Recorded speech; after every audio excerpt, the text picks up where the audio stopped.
Mission for tonight. Bomb raid over Italy. From England, the RAF taking off to play a vital role in the Greater Light Offensive in North Africa by hammering Axis supply ports on the continent. 4-engine bombers, Sterling, Halifaxes, Lancasters on the high road over the Alps. 1,500 miles round trip from Britain to Genoa. Nearest enemy transport base for Tunis and Bizerta.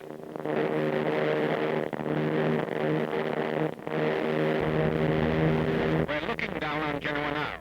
Lighted by flares dropped to illuminate our targets. 2-ton and 4-ton blockbusters hurtling down. Incendiaries unleashed over the heart of harbor installations. In what Rome radio described as Genoa's heaviest bombing of the war.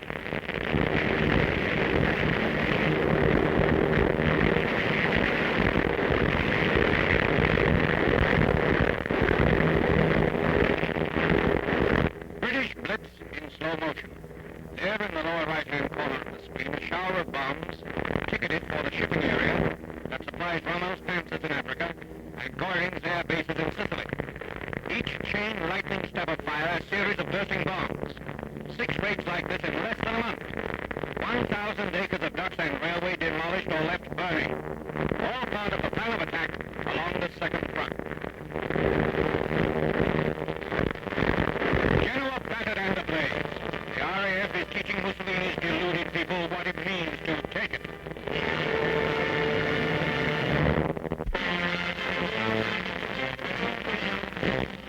Cargo of bad medicine for the Japs in the Southwest Pacific. P-38 Lightnings with a reputation as the fastest high-altitude fighters in the world.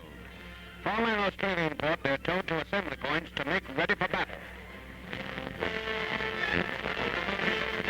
American mechanics put them together. There's firepower aplenty, 4 machine guns and a cannon in the nose alone.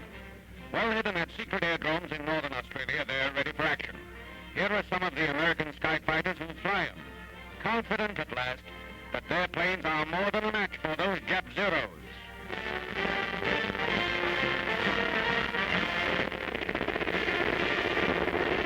Taking off along metal runway strips. Already they've met the enemy, and the Japs have learned that American lightning strikes deadly hard and fast.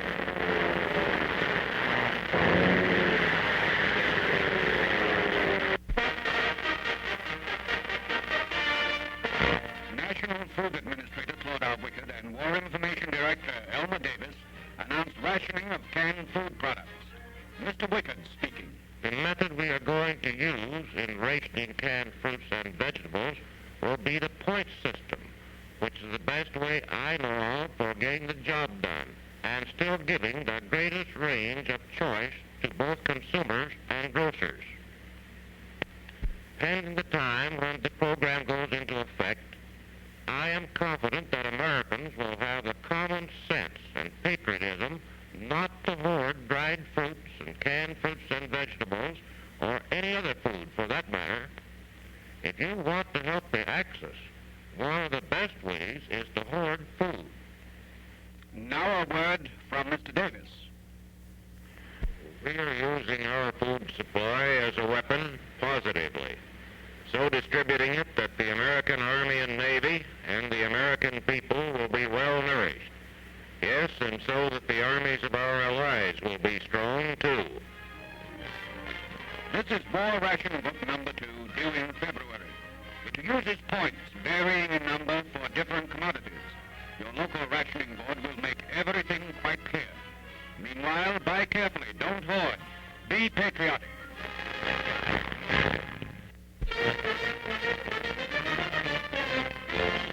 Peruvians have something to cheer about. President Prado, 3 years in office, has brought new security to the Republic. U.S.-built tanks and those famous American Jeeps lead the anniversary parade. A dramatic example of how Lend-Lease is strengthening our good neighbors to the south. From the reviewing stand, President Prado sees a modern army ready to fight should Peruvian independence be challenged by any nation. Chile begins the new year with a great international exposition. The nation's fairest senoritas are on hand to welcome guests from all parts of the Americas. President Rios officially opens the Carnival of Commerce.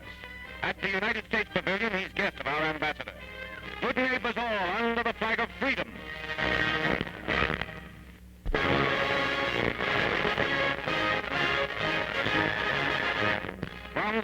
thus broadcast to Americans wherever they may be, at home and on every continent of the globe, the President's holiday greeting. With the dark days of 1942 behind us and a brighter year ahead, there comes his message of cheer. I give you a message of cheer. I cannot say Merry Christmas, for I think constantly of those thousands of soldiers and sailors who are in actual combat throughout the world.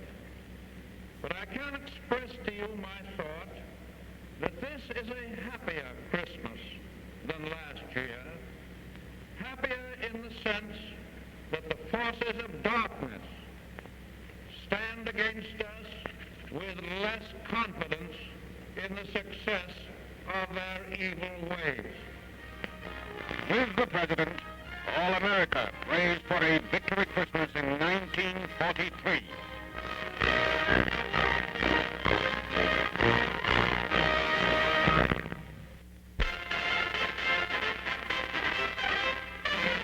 From France's colonial legions come new brothers in arms for the Allies. Moroccan and Algerian units mobilizing for the Battle of Tunisia to fight on our side. Volunteers transformed almost overnight from a potential Axis army into reinforcements for our Yanks. From enforced collaboration with the Nazis to free collaboration with the Americans. They take their place with fighting Frenchmen heading for the front, and they rate an American salute.